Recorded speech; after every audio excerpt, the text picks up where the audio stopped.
everyone, this is Neha. Welcome back to the channel. Hope you all are good.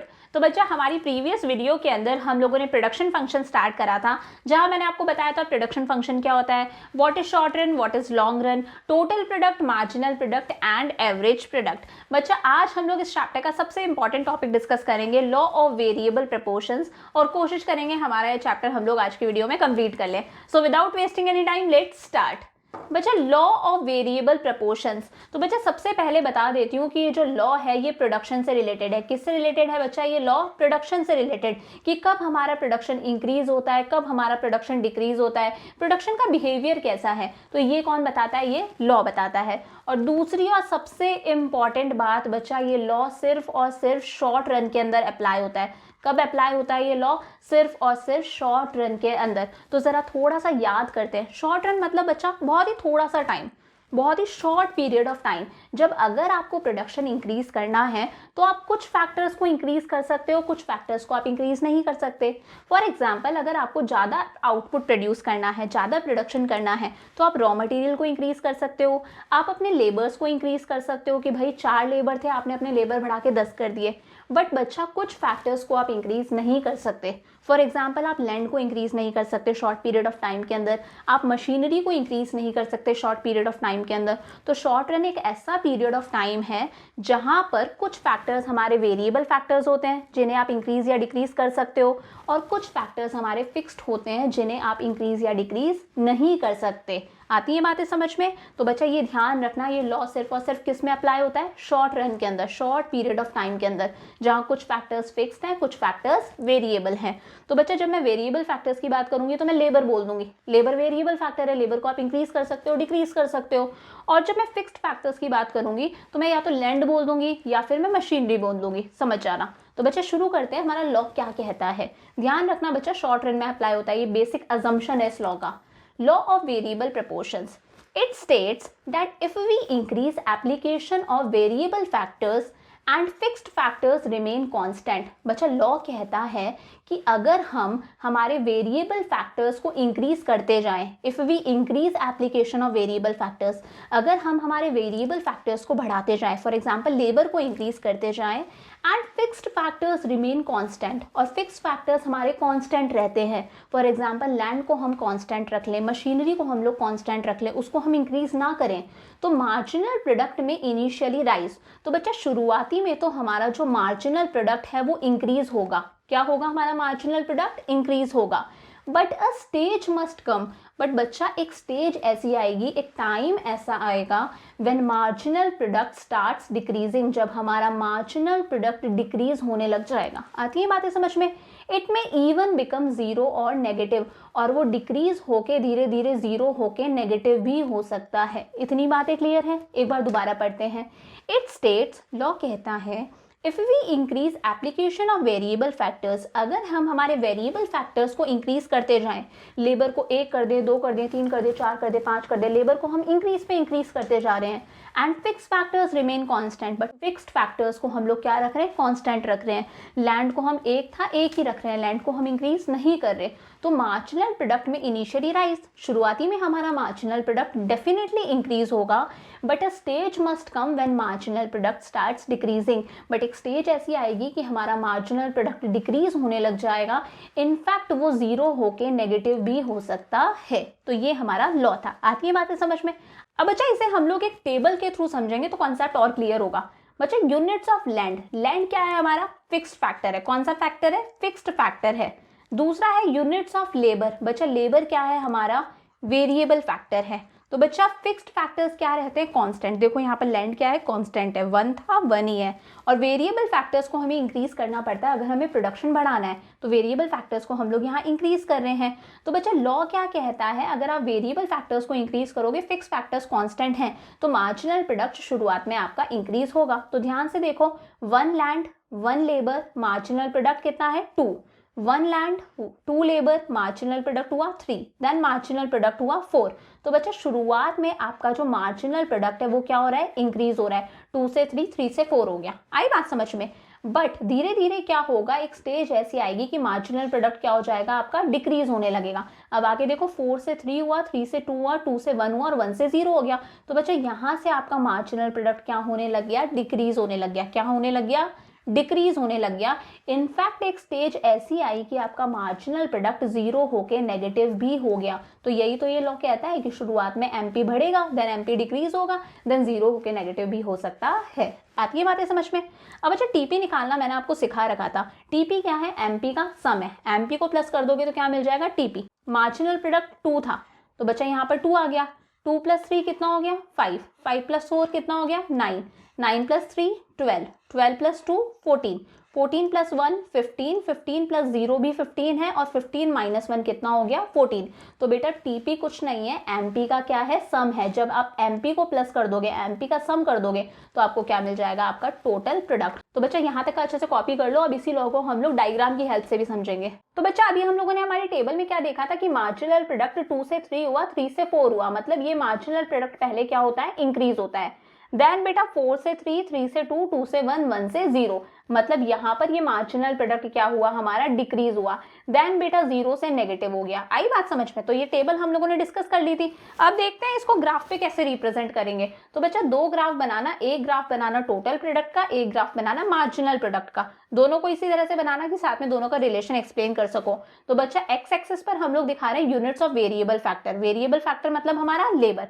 कौन सा है variable factor, हमारा labour. तो x axis पर दिखाएंगे हम यूनिट्स ऑफ वेरिएबल फैक्टर और इस पर हम लोग दिखा रहे हैं मार्जिनल प्रोडक्ट। सेम वैसे ही यहाँ पर भी एक्स एक्सिस पर यूनिट्स ऑफ वेरिएबल फैक्टर और यहाँ पर क्या दिखा रहे हैं हम लोग, हमारा टोटल प्रोडक्ट। अब बच्चा ध्यान से देखो, शुरुआती में मार्जिनल प्रोडक्ट क्या हुआ था, इंक्रीज हुआ था 2 3 4। जब भी कोई चीज इंक्रीज होती है ग्राफ ऊपर जाता है। कैसे जाता है, ग्राफ ऊपर जाता है। तो बेटा मार्जिनल प्रोडक्ट इंक्रीज हुआ तो ग्राफ ऊपर गया। 2 3 4 मार्जिनल प्रोडक्ट इंक्रीज हुआ। कैसे हुआ, 2 3 4 तो ग्राफ हमारा ऊपर गया। बेटा देन मार्जिनल प्रोडक्ट डिक्रीज हो रहा है। देखो 4 3 2 1 0 मार्जिनल प्रोडक्ट क्या हो गया, डिक्रीज। तो जब भी कोई चीज डिक्रीज होती है ग्राफ हमारा नीचे आता है। कैसे आता है, नीचे आता है। तो बेटा ये ग्राफ नीचे आया, 4 3 2 1 0 ये ग्राफ हमारा नीचे आ गया। 0 मतलब वो एक्स एक्सिस को टच कर रहा है। जहां एक्स एक्सिस को टच कर रहा है वो क्या है, 0। देन बेटा ये क्या हो गया, नेगेटिव। नेगेटिव हो गया तो एक्स एक्सिस से नीचे ले आओ। जब भी कोई चीज एक्स एक्सिस से नीचे आ जाती है मतलब वो चीज क्या हो गई है, नेगेटिव। तो समझ में आया कि पहले मार्जिनल प्रोडक्ट इंक्रीज हुआ, ग्राफ ऊपर गया। देन मार्जिनल प्रोडक्ट डिक्रीज हुआ, ग्राफ नीचे आया। देन एक्स एक्सिस को टच करा, वो 0 है। देन उससे भी नीचे चले गया, मतलब मार्जिनल प्रोडक्ट क्या हो गया, हमारा नेगेटिव। तो ये हो गया बेटा हमारा मार्जिनल प्रोडक्ट। इसे आपको प्लॉट करने की जरूरत नहीं है, ऐसे ही बना देना, पूरे नंबर मिल जाएंगे। लिख देना लॉ क्या होता है, टेबल बना देना, ग्राफ बना देना और जो आगे मैं बताऊंगी वो लिख देना, पूरे नंबर मिल जाएंगे। तो बच्चा ये हो गया हमारा मार्जिनल प्रोडक्ट। अब देखते हैं टोटल प्रोडक्ट। बच्चा जब मार्जिनल प्रोडक्ट इंक्रीज हो रहा है, जब मार्जिनल प्रोडक्ट इंक्रीज हो रहा है तो टोटल प्रोडक्ट हमारा इंक्रीज हो रहा है, ऊपर जा रहा है ग्राफ मतलब इंक्रीज हो रहा है।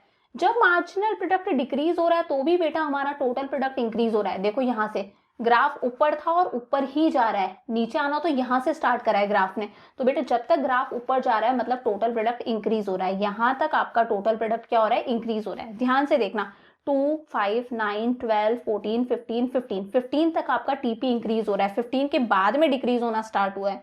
तो बच्चा ध्यान से देखो, जब मार्जिनल प्रोडक्ट इंक्रीज होता है तो टीपी इंक्रीज होता है, बट कौन सी रेट से, इंक्रीजिंग रेट से। कौन सी रेट से, इंक्रीजिंग रेट से। कैसे है समझते हैं। 2 से बेटा 5 हुआ, कितना डिफरेंस आया, 3। 5 से 9 हुआ, कितना डिफरेंस है बेटा, 4। 2 से 5 हुआ, कितना इंक्रीज हुआ, 3 इंक्रीज हुआ। 5 से 9 हुआ, कितना इंक्रीज आया, 4 इंक्रीज आया। देन बेटा 9 से 12 हुआ, कितना इंक्रीज आया, 3। देन 12 से 14 कितना चेंज आया, 2। 14 से 15 कितना चेंज आया, 1। और 15 से 15 कितना चेंज आया, 0। तो बेटा शुरुआत में तो ये जो डिफरेंस था ये इंक्रीज हुआ था ना, 3 से 4 हुआ था। ध्यान से देखो 3 से 4 हुआ था, ये डिफरेंस इंक्रीज हुआ था। तो मतलब शुरुआत में टीपी हमारा इंक्रीज हुआ था, बट कौन सी रेट से इंक्रीज हुआ था, इंक्रीजिंग रेट से। बहुत अच्छा इंक्रीज आया था कि 2 से 4, 4 से सीधे 9। मतलब ऐसा होना चाहिए था ना कि 2 से 4 होता, 4 से 6 होता, बट ऐसा नहीं हुआ। 2 से सीधे 5 हुआ और 5 से सीधे कितना हो गया, 9 हो गया। तो बेटा शुरुआत में टीपी इंक्रीज हुआ है कौन सी रेट से, इंक्रीजिंग रेट से। और जब भी कोई चीज इंक्रीजिंग रेट से इंक्रीज होती है उसका ग्राफ कैसे बनाते, इस तरह से। थोड़ा सा कैसे बनाते, इस तरह से। तो ध्यान रखनी है चीज कि शुरुआत में टीपी इंक्रीज हुआ है इंक्रीजिंग रेट से, इसलिए हम लोगों ने ग्राफ को कैसे बनाया, इस तरह से। अब बेटा एमपी डिक्रीज हो रहा है तभी भी टीपी हमारा इंक्रीज ही होगा। ध्यान से देखो 9 से 12 हुआ, इंक्रीज हुआ है, बट ये जो डिफरेंस है ये कम हो गया। 4 से डिफरेंस कितना आ गया 3, 12 से 14 हुआ डिफरेंस और कम हो गया, 14 से 15 हुआ डिफरेंस और कम हो गया 1, 15 से 15 हुआ डिफरेंस और कम हो गया। हालांकि इंक्रीज तो हो रहा है, ध्यान से देखो 9 के बाद में 12, 12 के बाद में 14, 14 के बाद में 15, देन 15, तो भी बेटा टीपी ऊपर ही जाएगा। बट अब कौन सी रेट से इंक्रीज हो रहा है, डिक्रीजिंग रेट से, क्योंकि डिफरेंस क्या होता जा रहा है, कम। तो बच्चा कोई चीज जब इंक्रीजिंग रेट से इंक्रीज होती है तो उसे हम इस तरह से लेकर आ जाते हैं, और कोई चीज जब डिक्रीजिंग रेट से इंक्रीज हो रही है, मतलब डिफरेंस कम होता जा रहा है, तो उसे हम इस तरह से बनाते हैं। तो ये हम लोगों ने बना लिया हमारा टीपी। अब बच्चा ध्यान से देखो आगे क्या करा है, जब हमारा एमपी 0 है तब टीपी किस पर है, 15 पर है।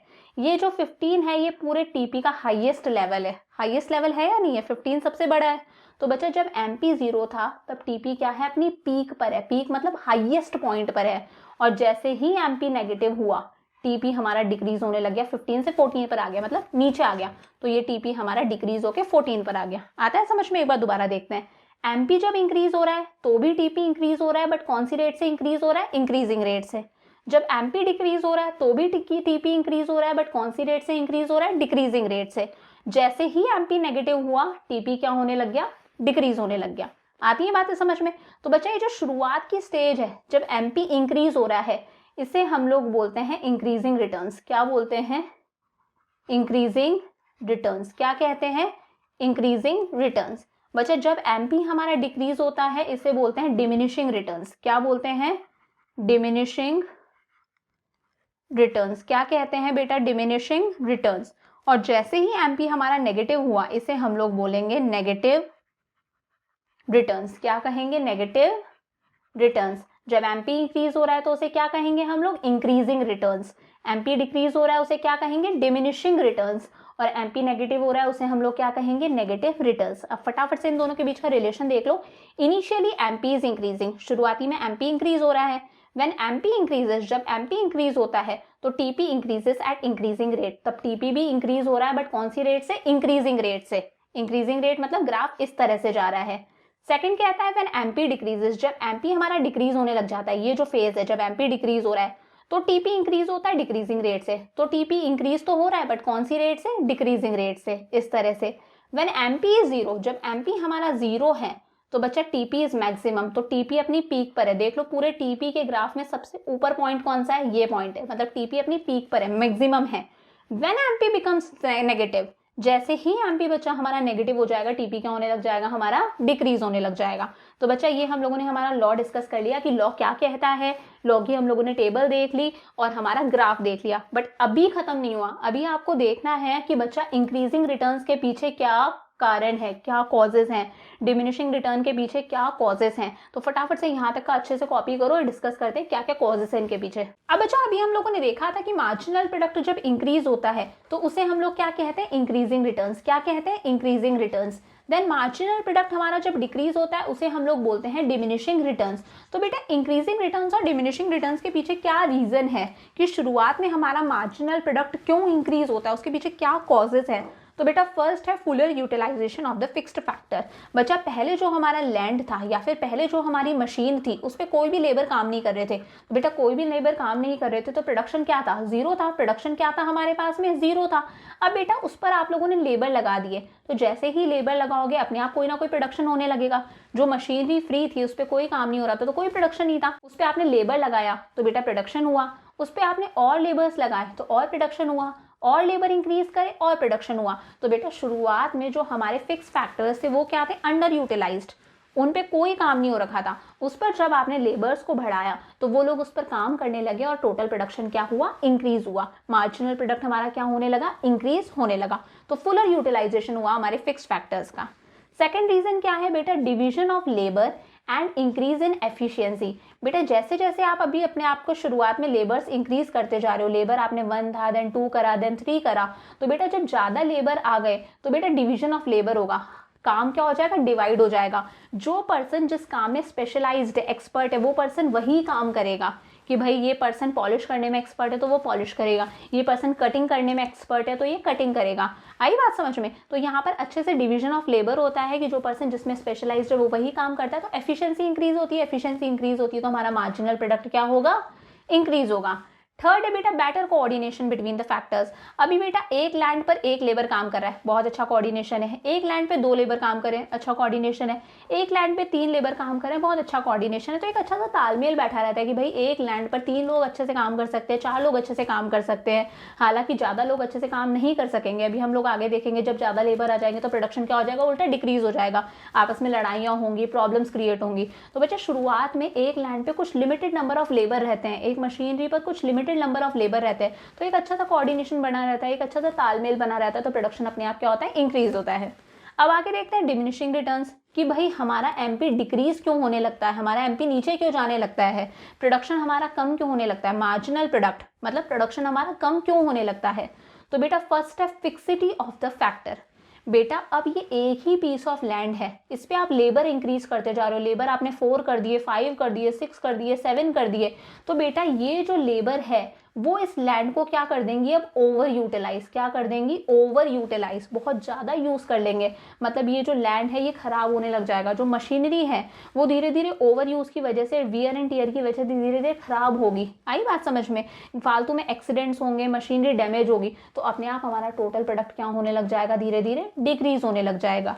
कि भाई जैसे जैसे आप लेबर ज़्यादा इंक्रीज करते जाओगे तो हमारे फिक्स फैक्टर्स ओवर यूटिलाइज होते जाएंगे, खराब होते जाएंगे, एक्सीडेंट्स होंगे, तो हमारा मार्जिनल प्रोडक्ट, हमारा प्रोडक्शन क्या हो जाएगा, डिक्रीज हो जाएगा। सेकंड है इम्परफेक्ट फैक्टर सब्स्टिट्यूटेबिलिटी। बेटा जहां पर आपको लैंड इंक्रीज करना चाहिए, आप उस लैंड को तो कांस्टेंट रख रहे हो, ठीक है, उस लैंड की जगह पर आप लेबर ही लेबर को इंक्रीज करते जा रहे हो। बेटा लैंड और लेबर कोई एक दूसरे के अच्छे सब्स्टिट्यूट थोड़ी ना है, लैंड की जगह तो लैंड ही काम करेगा ना। आप लैंड की जगह पर लेबर ही लेबर इंक्रीज करते जाओगे तो वो उसका कोई अच्छा सब्स्टिट्यूट नहीं है, उससे कोई बेनिफिट नहीं मिलने वाला है। तो बच्चा अपने आप प्रोडक्शन क्या होगा, डिक्रीज होगा। जहां पर लैंड को इंक्रीज करने की रिक्वायरमेंट है वहां आपको लैंड ही इंक्रीज करना पड़ेगा। आप लेबर ही लेबर को इंक्रीज करते जा रहे हो तो एक लेवल ऐसा आएगा कि आपका प्रोडक्शन अपने आप क्या हो जाएगा, डिक्रीज हो जाएगा। थर्ड है poor coordination between the factors. Simple सी बात है, एक मशीन है, एक मशीन पर आपने 1 लेबर लगाया, 2 लेबर लगाया, 3 लेबर लगाया, ठीक है, ओके है। उसी मशीनरी पर आपने 7-8 लेबर लगा दिए, तो बेटा आपस में लड़ाइयाँ होंगी, आपस में एक्सीडेंट्स होंगे, कॉन्फ्लिक्ट्स होंगे, तो अपने आप हमारा प्रोडक्शन क्या होगा, डिक्रीज होगा। आती है बातें समझ में। तो बच्चे ये रीजंस थे कि हमारे को शुरुआत में इंक्रीजिंग रिटर्न्स मिलते हैं, देन डिमिनिशिंग रिटर्न्स मिलते हैं। तो क्यों मिलते हैं। अब बच्चों कुछ अजम्पशंस हैं, मतलब ये लॉ कब अप्लाई होगा, ये लॉ कब कब अप्लाई होगा। अगर ये चीजें नहीं होंगी तो ये लॉ क्या हो जाएगा, फेल हो जाएगा। तो ध्यान से देखो, फर्स्ट है फैक्टर रेशियो मस्ट चेंज। बेटा फैक्टर रेशियो चेंज होता रहना चाहिए। अभी देखो 1 लैंड 1 लेबर, रेशियो था 1:1, देन 1 लैंड 2 लेबर, रेशियो हुआ 1:2, देन 1:3। तो बेटा ये जो रेशियो है ये कंटिन्यू क्या होना चाहिए, चेंज होना चाहिए। देखो आप चेंज हो रहा है, लैंड कांस्टेंट और लेबर इंक्रीज होते जा रहे हैं, तो ये रेशियो कंटिन्यू क्या होता जा रहा है, हमारा चेंज होता जा रहा है। सेकंड है units of variable factor must change. Variable factor की यूनिट्स चेंज होती रहनी चाहिए। देखो चेंज हो रही है बेटा, पहले 1 थी, देन इंक्रीज होकर 2 हो गई, देन 3 हो गई, देन 4 हो गई, धीरे धीरे 8 हो गई। तो वेरिएबल फैक्टर की यूनिट्स कंटिन्यू क्या होनी चाहिए, चेंज होनी चाहिए। देखो चेंज हो रही है। थर्ड है टेक्नोलॉजी रिमेन्स कांस्टेंट। बच्चा टेक्नोलॉजी में कोई चेंज नहीं आना चाहिए, टेक्नोलॉजी कांस्टेंट रहनी चाहिए। अगर टेक्नोलॉजी में किसी तरह का इंप्रूवमेंट हो गया, टेक्नोलॉजी और ज़्यादा इंप्रूव हो गई, तो बच्चा हमारा मार्जिनल प्रोडक्ट कभी डिक्रीज नहीं होगा, उल्टा हमारा मार्जिनल प्रोडक्ट इंक्रीज होगा और हमारा लॉ फेल हो जाएगा। लास्ट है एप्लीकेबल इन शॉर्ट रन। ये मैंने आपको शुरुआत में बता दिया था, ये लॉ सिर्फ और सिर्फ शॉर्ट रन में अप्लाई होता है, लॉन्ग रन में ये लॉ अप्लाई नहीं होता। तो बच्चा इसी के साथ में हम लोगों ने हमारा लॉ वेरिएबल प्रपोर्शंस कंप्लीट कर लिया। एक छोटा सा टॉपिक है वो और करा देती हूँ, चैप्टर कंप्लीट हो जाएगा। अब बच्चा बहुत ही छोटा सा टॉपिक है, relation between total product and marginal product. अभी मैंने बताया था पीछे आपको कि टोटल प्रोडक्ट, ये जो टोटल प्रोडक्ट है हमारा, और मार्जिनल प्रोडक्ट में क्या रिलेशन है। तो बेटा व्हेन एमपी इंक्रीजेस, जब शुरुआती में आपका एमपी इंक्रीज होता है, ये देखो एमपी आपका क्या हो रहा है, इंक्रीज हो रहा है। तो शुरुआत में जब आपका एमपी इंक्रीज होता है तो TP increases eight increasing rate. तो टीपी भी हमारा इंक्रीज होता है, कौन सी रेट से इंक्रीज होता है, इंक्रीजिंग रेट से। मतलब टीपी के बीच का जो डिफरेंस था वो धीरे धीरे इंक्रीज हो रहा था। आई बात समझ में।